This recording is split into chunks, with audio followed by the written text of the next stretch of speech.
What's up, everybody? Today we have a special guest. This is the Guys Podcast on Capture Media. Today I have Charli Gibson. What's going on? Hey, how's it going? How's everything? Good, can't complain. How you been? Good. I'm excited to have you here. Charli, introduce yourself. Tell them what you do, where you're from, and what's going on with you. So I'm Charli. I'm from the Bahamas. I've been living in between New York and DC, and I'm a critical care doctor. Is that like something that you wanted to do growing up, or something that you just... Something over time that I decided that I was more interested in than anything else. So Charli is a doctor. She's a high earner, and I'm happy she's here so we can have this discussion. How's dating been for you, Charli? Interesting. So I'm 40, so I'm newly single, and dating has been so far so good. But definitely the rules of engagement have changed since I've done this than in the past. Like I had to learn how to do I text, do I call, when to show interest, when not to. It's all very new. Okay. With your status and being such a high earner, how has it impaired your ability to find the right guy? I mean, I don't lead with what I do. I mean, so it hasn't really impacted it yet. I can see, though, that it may be a little bit intimidating potentially, depending if it's the right person or not. But if it's the right person, then it shouldn't matter. But it's not something that off the rip that I'm getting that, this scares people away or anything like that. Okay, so when, you're dating, you said you might not talk about it early on, but as time goes on and you guys start to exchange more information, typically what happens when a guy finds out that you are a doctor and earning like almost half a million or more, how does that work at that point? Well, I mean, it would really all depend on them. Like, I mean, it's not something, like I say, that I would open up with. Obviously, no one's an idiot. They can like Google and look at and figure out what the ranges are. Yeah. But I feel like... And once they hear doctor, it doesn't matter like what kind of, they just know doctor. Well, I mean, I think with that, people have a certain level of respect with the actual profession. Yeah. So the respect for the profession and how much money I make are two different things. Because you can be an advertising, marketing mogul and make more money than I can. But the reality of it is that people naturally know that physicians make a lot of money just because that's something that's known. Versus if you say you're in fintech, that can mean that you make $50,000 or $700,000. Nobody really knows. So I think that is true. That, it hasn't been an issue thus far in the initial dating stage. But I will say that as time goes on in relationships, I could see how it can be problematic depending on a guy's comfort level within themselves. Okay, so you're a good-looking woman. You said you're 40. You're successful, right? Driven. Obviously, you're a doctor. Why are you single? Great question. I feel like it's one of those things where, And we want the raw, right, like, don't hold it back. Yeah. Let's I think in my life, I've met the right people at the wrong time. Explain that. Meaning, I think that, we're compatible, we get along, we like each other, we vibe, but we may have different ideas of what we want for ourselves in that moment. Where I may want to be, I know early in my training, I did not want to be in a relationship. So in my 20s. But why though? Because I didn't want to be distracted. My purpose at that time was to get through med school and whatever else. And I didn't want necessarily the obligations of figuring out what my boyfriend wants to eat or where we should be going. I didn't want to have to necessarily deal with that. So I did not prioritize a relationship in my 20s because of the fact that I was focused on completing the task at hand, which was medicine at the time. Charli, I have a lot of respect for you. I think you are an amazing woman. I think that I respect what you've done. I think that you are inspiration to all women, not just black women, and especially young women. But I think that maybe if you would have prioritized finding or being in a relationship while you were younger, you might be in a relationship right now. That could be the case, but at that time, that wasn't what I felt was going to make me happy. Okay. I'm not saying that you're wrong, but I'm saying that my focus was this thing that I set out to do. Okay. I'm a Capricorn. I like to finish tasks. Okay. Very task oriented. Okay. So in my mind, that was going to make me happy. Okay. completing this. And so I structured my life in a way to make sure all the ducks were in a row so that could happen. Now, in retrospect, can I look back and say, if I may have, instead of spending 80% of my time in medicine and 10% and 20% of my time with relationships, if I divvied that up a little bit differently, like 60-40, would I be happier or not? I don't know. It's hard to say. But I do think that you only can operate with what you have right in front of you. And I'll be also honest, I was also in my 20s dating guys in their 20s. They also, for different reasons, were focused on what they wanted to do.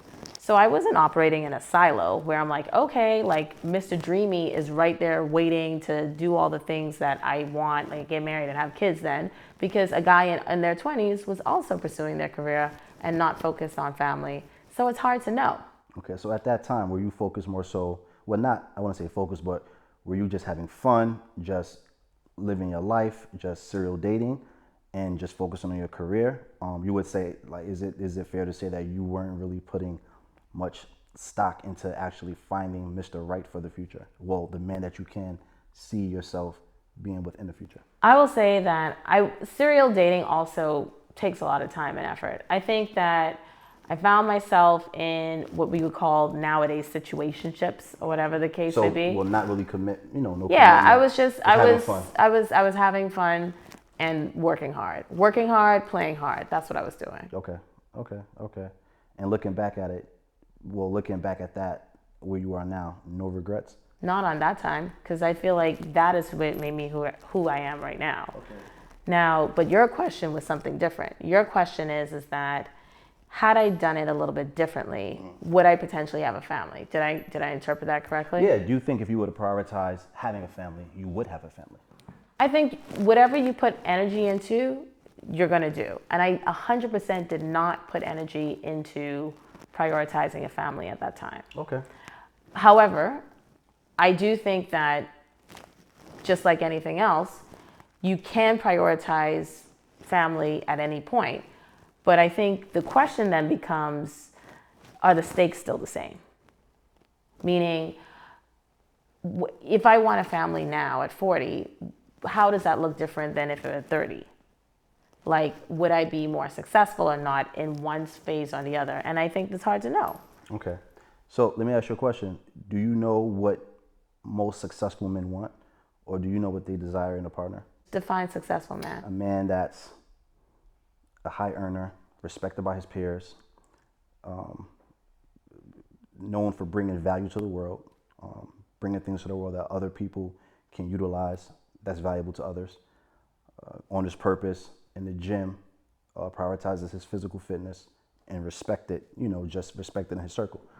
Do you know what those kind of men typically want in a female? I think that generally speaking, men like to see the qualities that they have themselves. So I think respect is huge, right? Men like to feel respected by everyone around them. So say that one more time. You think? So I think people generally value the qualities they seek after, or they're attracted to the qualities that they themselves admire. So like, for example, I think of myself as a loyal person. I think of myself as someone who's very driven. I think of myself as someone who's also very, I'd say, tolerant and trying to be open to everything around me. So I'm attracted to those qualities as well in my partner. Okay. However, men and women are different. And I'm glad you said that too. I'm serious. Men and women are different. I have to keep saying that, and I a lot of think, women don't know that, so I'm glad you said that. I think that if I had to poll 100 guys right now, and they're like, what's the one thing that they would want their woman to have or prioritize? It's respect and peace. Respect and peace. Okay. And fair. I think if you poll 100 women in terms of what they value and what they would want from their men, it's love and fidelity. Okay. I mean, I can respect that. I respect that. I think a lot of times what you said, a lot of women think like that. But I would argue that men don't find attractive, what they find attractive in women is not the same things that women find attractive in men. I think we're different, like you said, and like I've been stating. I think that women, more times than not, I think they tend to think that men are attracted to in them what they are attracted to in men, and I think that's totally wrong. So I understand what you're saying. So like, for example, just because, so let's just like take the elephant out of the room. Yeah. This whole idea of a power couple, Okay. right? Like this is something like this relationship goals, Yeah. et cetera, et cetera. Yeah. But what is that really? That's not like being a power couple. I had this conversation with my partner last night. Being a power couple means nothing on appearance on the outside. What it matters is what we do for each other. Yeah. So if what my definition of power in my relationship is going to be very different to what someone on the outside is. So this whole idea of, if you're making a certain amount of money, you should be attracted to another person making a similar thing. Like you just alluded to, men don't care about that. Yeah, men with money don't care about a woman's money because, like I said, I've always said this: men make money so that a woman and children can be dependent upon him. Women typically make money so that they can be independent of men, Right. and move on their own to their own tune. So from that perspective alone, we're different. I think that a lot of times women tend to think that men are invested in their careers the way they are. And when you meet a woman and you say, "Hey, what do you bring to the table?" They'll say things like, "I'm ambitious, I'm driven." Wait, that's what they ask? So a man will ask, what do you bring to the table? Yeah, Oh, man. because you know what's so funny though? I often find that as a man, you have to bring things to the table to even get a date, right? I feel like men are expected to do more in a relationship or bring more to the table than women are, right? Most women just think I just have to be pretty, show up. Men know if I don't check off all these boxes, I'm not going to get attention before it even gets to a date. I won't even have a chance to even get to that. So I think that a lot of times women never had to bring anything to the table and men will still be there approaching. But what happens is when they typically now get a little bit older and when they have to start dating men who are at a different level, those men put them to the test. Like, okay, now what can you offer me? And a lot of times they don't know what to say. I must say I've never been asked that before. See? You see? Like, But that's the thing because, that's not a question that women typically are asked. So I can see why you haven't been asked that. But when you ask, what do you bring to the table? You'll hear answers like my ambition, my drive. A man doesn't care about a woman's ambition. some men don't. Most men who have their shit together, who are successful, typically don't care about a woman's job, her ambition, her ability to earn, and her ability to provide security. So then I'm going to flip it on you. So what do those men care about and value? And what do they want from their partner? What do they want? They want a woman that's friendly, fit, agreeable, cooperative, and fertile. Fertile. Tell me more. I mean, men want to start a family. Men want to leave a legacy, right? And what better way than to instill your values into your future generation? And the generation is coming after you, right? So unless a man has kids, he's going through a divorce. It might be okay if the woman might not want to have kids, but most men, right, have that innate desire to be able to have children and leave a legacy. Women who are not going to disturb their peace. Women who actually will add value where in the past other women didn't think they had to, right? Like I always tell women, just finding out what type of lifestyle or what type of man you have can help you understand what kind of value you need to bring. Your boyfriend that you're dating might like protein shakes before the gym. The fact that you make him one, that might put you in a position where it's like, he's like, damn, I've dated so many other women. They never even considered. Picked up on that. Huh? They never picked up on that. Exactly. So, you have to make yourself irreplaceable because women tend to think that they could just bring sex to the table. That's never going to keep a man, right? So you have to find out where he's lacking, what he doesn't do for himself that he could benefit from, and you fill in those little, you fill it in where he's missing, and then you might be able to make yourself irreplaceable. But then a man also has to want to be in that space, right? I've heard so many times from my guy friends that I just meet to see how it goes. I don't go into meeting someone and thinking I'm going to end in a relationship. Yeah, facts. So that's true. That's valid. Right? So I feel like, yes, a woman can strive as much as they want to try and make themselves irreplaceable, but for the wrong guy, it's not going to work itself out if it's not the right timing. Yeah, It's either wrong guy, wrong timing, or wrong girl, wrong timing. I mean, like most men, when they're dating a woman, they vet that woman. They see how she moves, how she presents herself? Does she have, you know, respect for herself? Do I have to, you know, tell her, babe, I'm not comfortable with that, or should she already know those things? So to that point, because we're talking about boundaries, right? Yeah, Everyone's boundaries yeah. are different. So I don't necessarily think it's reasonable to say, well, I normally do something. All you can know, boundaries are found out once they're tested, right? I'm someone that likes to go to carnival. Some people may think that that's an inappropriate way for a woman to be dressed or behave in the street, or it may not be nice or appropriate for them to be drunk in the street. But I'm not going to assume that every person will have that same viewpoint. So it's just a question of boundaries are determined when it's discussed, communicated, and tested.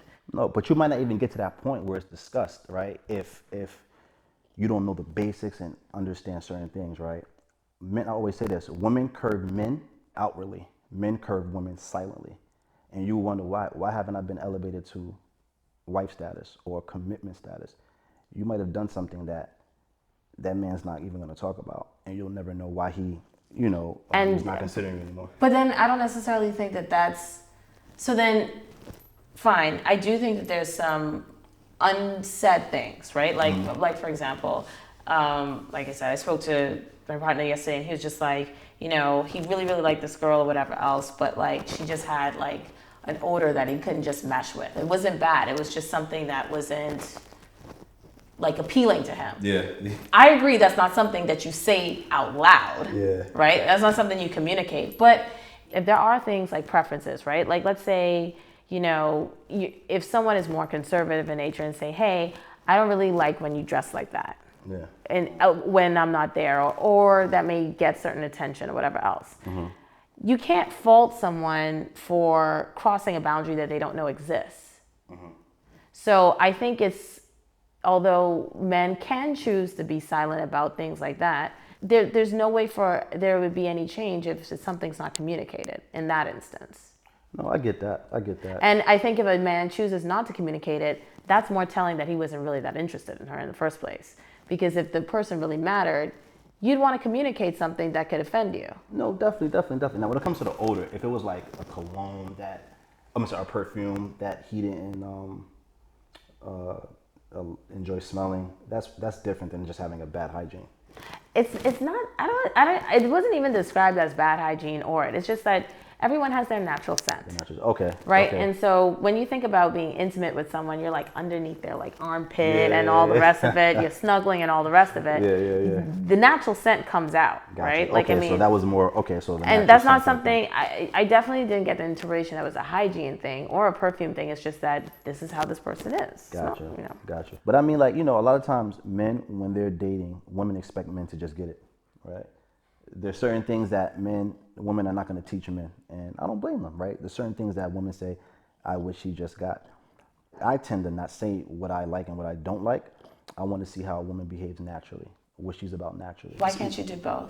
I mean, because a person will become what you want them to become in that moment, right? And I think that it's hard to change an adult who's been doing something for years or over a long period of time. So I'd rather deal with someone that kind of understands certain levels of respect, understands how to protect their modesty, you know, certain things.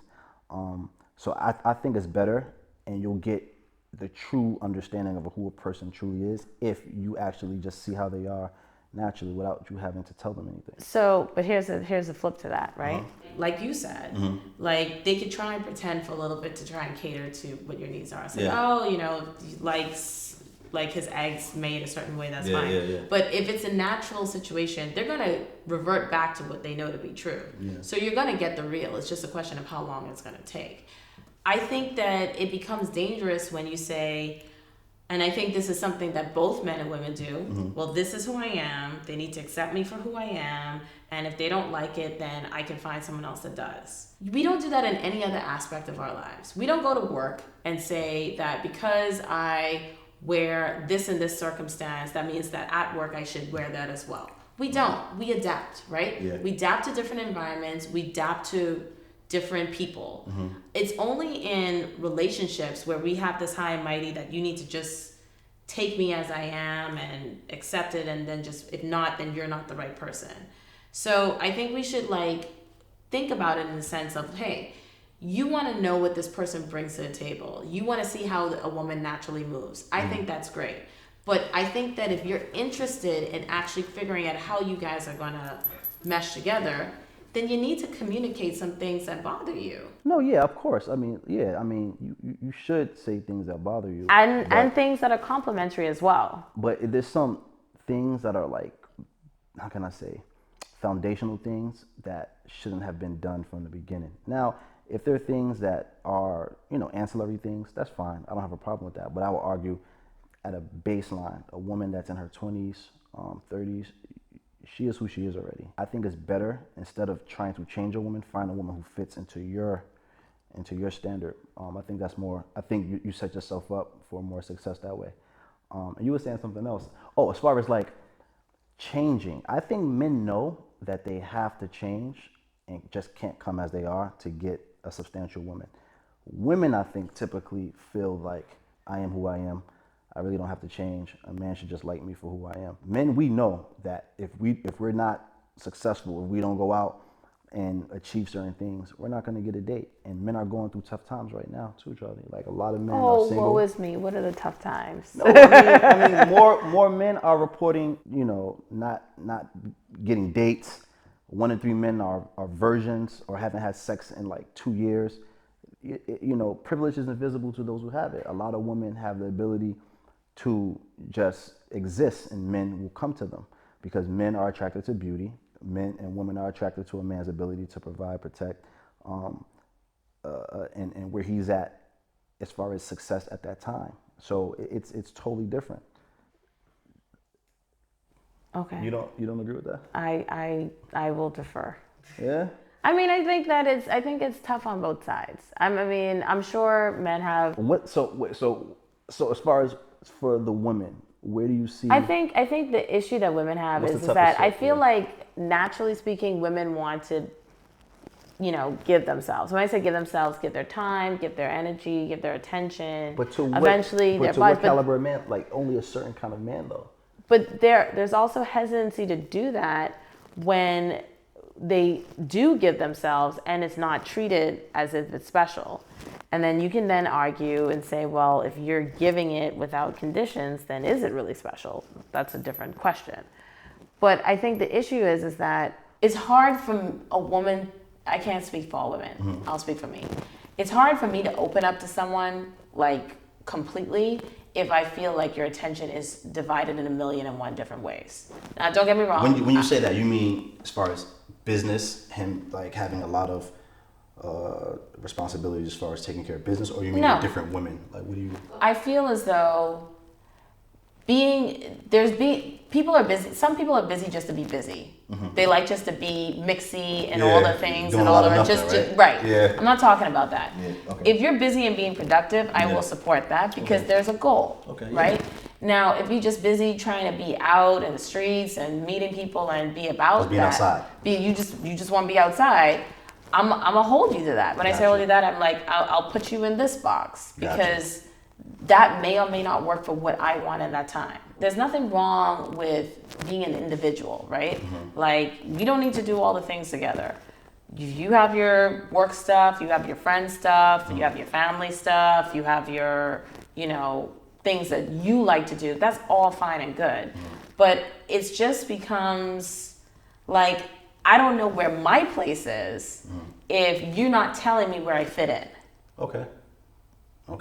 Right? So you feel like you're being, No. I'm saying, no, not necessarily string along. I'm saying if you're busy with work, it's like, hey, this is what I'm doing. Hey, this is what I'm doing. And again, maybe like to your point, I don't want to have to tell a dude, tell me what you're doing. You should want to if you care about what I think. If you don't care what I think, then you're not going to. Okay. That's so fair. I think what women do is that they may see men with being busy doing all things, most things being good, some things just being outside. But if I don't know where I fit into that, then I'm not going to put myself in a position to try to fit in. And so that's when women become more guarded and say, well, if he's out there doing that, I'm going to do my thing because I don't know what he's doing today. And so I'm just going to do my whatever. Does that make sense? No, I get that. I definitely get that. I get that. As opposed to if you're busy, let's say your day starts with you wake up, you do your religious thing or not religious thing, whatever it is, you then meditate, pray, whatever, you go to the gym, just like the other, eat breakfast, go to work, catch up with the guys, do whatever. You have your routine, whatever your routine is, right? It lands differently when you communicate to a female the routine versus I'm only going to call her when I'm free at 6 o'clock. It communicates two different messages. Okay. Now you may not care, but when someone knows your routine and you communicate that to a woman, you're going to get a different level of buy-in than if you did the exact same thing and just only called the woman when you were free and saying, hey, I'm just checking in, this is my free time. And she has no idea what you've been doing for the past 8 hours. That has another level of non-buy-in. No, I definitely get that. But busy men, sometimes they have the tendency to forget when they're doing things. They get caught up. Sometimes a woman just has to be patient. But on the other hand, though, Charlie, there's a lot of men who are always available, Mr. Nice Guys, that'll wait on you hand and foot. Why do women tend to overlook those guys and go with the men who have a higher chance of cheating, being outside, being mixy, being busy? I mean, women tend to say they want a nice man, a man that's a gentleman, but they typically date men who are the complete opposite. So I can say the same about women. I can say the same thing about men. Men wants a girl who's gonna be at home, good mom, take care of the kids. But then they're dating the Megan Thee Stallions. No offense to Megan Thee Stallion. I'm just saying, you know what I mean? Opposite of what they say. Right. So I mean, I think it goes both ways. I don't think Betty Crocker is out there thoughting it out. I'm just, you know what I'm saying? No, I feel you. I feel you. But men have always been attracted to variety, right? So. Oh, so that's okay though. Wait, what's okay? That they're so saying that I want Betty Crocker, Martha Stewart at home, who make. But at least men are honest though. You never hear a woman say, "Yeah, I want to just sleep with the assholes. I'm gonna give them all my sexual attention, but I want a nice guy at home." Women don't say that. Women say they want. Would that make it better? No, I'm just saying. At least men are being, honest. They're saying that they want this for their wife, and then as far as the girls that they just want to have fun with, they want this type of woman. I'm not saying it's right or wrong. I'm just saying typically that's how it's broken down. Okay, I won't argue that. So you agree with that? I won't argue that. Okay. So, looking at everything right now, where do you see things going as far as dating moving forward in the future? What do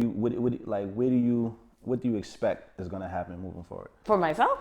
So let's start with yourself, but also too, just in general. So I think, like I mentioned earlier, whatever you put energy into and prioritize, that's what's going to come to fruition. So in this stage in my life, I am choosing to prioritize self and also want to eventually, hopefully, find a partner to get married and have kids with. So that's my priority right now. Okay. And I say them, it sounds contradictory, but they're actually complementary because once I have a true sense of who I am and what I want, then that's what I'm going to be bringing to the table, separate from what I do. Who I am, what I do is only like a small part of who I am. But that takes you away from the family, from the house, right? You are a critical care. But that's position. That's a choice. What if your man is financially able, right, to say, babe? Because a lot of women that I speak to, they want to work electively, right, and not out of a necessity. So what if that man can afford to say, babe, you worked hard enough. This time, I want you to take more of a housewife role. Are you okay with that? I mean, I feel like it has to make sense, right? If, again, back to the situation where if it makes financial sense as well as for the construct of our family, for me to take back time, I'm not going to sit here and lie to anyone and say I'm going to stop being a doctor. But I could potentially consider doing part-time, for example. If that is what's the best thing for our family, then that's something I will do for our family. But I don't necessarily think it's fair for you to ask me to give up something that I spent 25 plus years pursuing. Completely. But I don't think that's fair. But Charlie, that's why it's a sacrifice, right? Sacrifices are, things that you might have to do. But would he be willing to do the same sacrifice? What's that? Give up? Yeah. If I'm the one saying hypothetically, hey, babe, like the best thing for a family is for you to like, be a stay-at-home dad. I can afford to support our family's needs financially. I know you love your career, but this is what I think is needed for a family. Is that fair? I would think if he's an ambitious man with high drive, I don't think he would be okay with that. And I'm not ambitious? But you're not valued, right, by the man that you are valued by your ambition. Like, like I said, men want their opposite. They don't want their equal, right? Men don't bust their ass and work hard to have a woman bring the same things to the table that he does. I understand. Opposites attract. Attraction is not symmetrical. Attraction is asymmetrical, right? So it's like, I don't need a woman doing what I do. I don't want to date a woman that's ambitious like me, that has the same drive as I do. It won't complement, right? You need somebody who's complementary to your life. I need someone doing the opposite. If I'm out busting my ass grinding and working, I need someone to be there with the kids, to help raise the kids and nurture the kids. I need somebody there to making the home comfortable, right? You have to be comfortable with that. I think that even though you did put in that work to become a doctor. I do think that you can be complementary and still be both employed and still prioritize. You're so stubborn, Charlie. Why are you so stubborn, man? I know. You see? And I always say women who earn. I'm not saying it's an absolute. I do think that there are going to be times when some person has to take a back seat. So why can't that be you? I'm not saying that I wouldn't take a back seat. All I'm saying is I'm going to be honest with you. And I think honestly is that my backseat isn't going to be me not in the hospital at all. My backseat is going to be some version of that where we can get all of it done. Now, for some women, their version of that is going to be, yeah, I'm cool not working. And, for me, my version of that is, I'm cool working maybe 6 times a month. Compared to what I normally do, which is 14 times a month. Charlie, it's hard to believe that you're single because I know there's a lot of men out there, right, that might not be that ambitious and might be okay with taking that kind of role, right? Well, I wouldn't say a lot, but there is a good amount, right? Less of the population, I think, than the men who do want to do that. I tend to think women, you might not admit this, but when women earn more, are in the leadership role, they tend to be unpleasant to be around. They tend to disrespect those men, berate those men. They have a low tolerance for ineptitude. The slightest thing might lead that woman to verbally disrespect that man. And like you said, men have that desire to be respected. So it might even be something that's subconscious, right? Yeah. Do you think that in the past, Charlie? Like, have you done that? I think I've done that before, for sure. And that's because of the fact that, again, that's not something that, has been traditionally taught. Like, Okay. I think when you think of female figures and when you think of male figures, you don't have your female figures talking to their daughters, their nieces, and saying, hey, even if you bring in the majority of the money, you still need to talk to your partner a certain way. You still need to treat them a certain way. You still need to prioritize certain things. These types of things are usually taught in the sense of you have to do that because the man is bringing in all that stuff. But even in business, but Charlie, whoever is the investor in the company calls the shots, right? Whoever pays the piper picks the tune. So then that goes back to the point where we're now in an era where there are more women that are making very great salaries and are matching, if not exceeding or superseding their partners. But to your point, like, does that mean that I then now... So I'm glad you said that. Like, but now here's the thing, right? Because based on what you said, that means I should be allowed to talk to them crazy.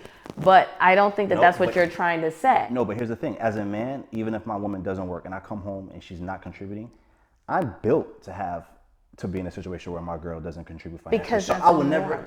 Because that's what you've been taught. And I think the problem is that we're not taught but to you do can't it. teach biology though, right? Okay. Right? I mean, even back in the day, hunter-gatherer, men have always been out there going to get it. A woman, right, has different hormonal changes, time of the month. They might not feel like going out. They might not feel like doing it. As a man, we know we have to perform. It doesn't matter. We have to provide. We have to do it. Doesn't matter how we feel. Men, I think, typically are more rational and logical. Women tend to lean more on emotional logic, right? So as a man, We're built to have a woman depend on us long term until the day we die. We don't care if she's not bringing no money. But what if the woman doesn't need that from you? That's my point. If she doesn't need that from me, still as a man, you're still gonna protect her. You're still gonna be the first one at the door when there's a knock. Yeah.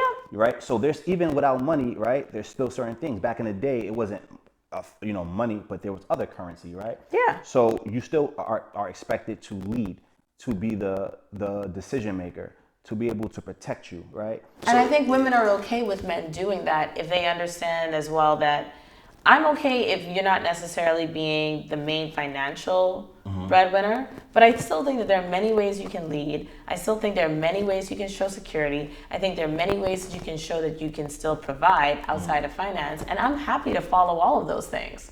But I think what ends up happening is that men want to come in not only just as a whole individual, because I do think people should come in, as a whole individual, but they want to come in with all their shit in place. And sometimes that's just not always realistic. In the same way, a woman doesn't necessarily come in with all of her stuff in place. But don't date until you're ready. And this is why this podcast is so important, because we focus on dating, right? And how to deal with the opposite sex. But also, too, we're going to start talking about finance, going to the gym, staying masculine, meaning you're not being led by your emotions, because I believe men have to come already made before they open their lives up for a woman, because you have to be able to take care of that woman. As a father, when my daughter comes to an age when I walk her down the aisle, I'm giving her to a man that can protect, provide, and lead her.